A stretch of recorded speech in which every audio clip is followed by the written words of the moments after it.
उनके मत में गिरावट देखने को मिला और फिर से संतोष पांडे जी को बढ़त मिला। बिल्कुल आपने सही कहा कि पहले राउंड में शायद उनको बढ़त थी कांग्रेस को, लेकिन उसके बाद से हर राउंड में भारतीय जनता पार्टी की बढ़त मजबूत होती जा रही है।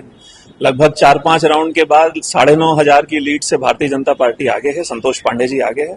और आप देखिएगा कि हर राउंड के बाद अभी आंकड़ा बढ़ता जाएगा और कहीं ना कहीं 1 लाख के आंकड़े को छूने का प्रयास हम सबका है। और नांदगांव में तो हम जीत ही रहे हैं, पूरे छत्तीसगढ़ में भी 11 की 11 सीटों पर भाजपा जीतेगी, ऐसा विश्वास है जी। इस बार क्या संतोष पांडे जी सांसद बनेंगे तो केंद्रीय मंत्री के रूप में उसको देखा जाएगा? हम सबकी शुभकामनाएं उनके साथ हैं जी। तो 400 पार का जो दावा किया जा रहा था, लेकिन 400 पार का जो रिजल्ट है वो उभर के नहीं सामने आ पा रहा है।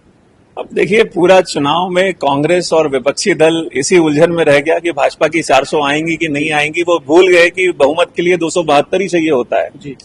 तो ये तो मैं आदरणीय प्रधानमंत्री जी की और भारतीय जनता पार्टी की रणनीति की कुशलता मानता हूं कि जिस चुनाव में बहुमत का आंकड़ा 272 होता है, उसमें उन्होंने पूरे विपक्षियों को 400 में उलझा के रख दिया जी।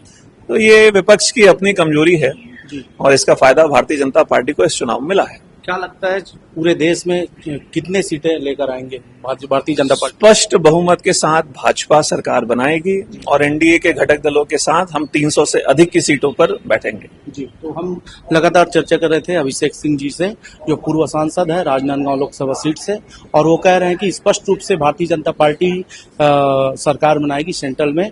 और अभी पूरे राउंड बाकी है, दिन भर का समय बाकी है, उस पर रिजल्ट जो है भारतीय जनता पार्टी के पक्ष में आएगी। छत्तीसगढ़ में भी 11 सीट जीतकर आएगी भारतीय जनता पार्टी, ऐसा उनका कहना है। कैमरा पर्सन कोमन देवांगन के साथ साधना संवाददाता ललित।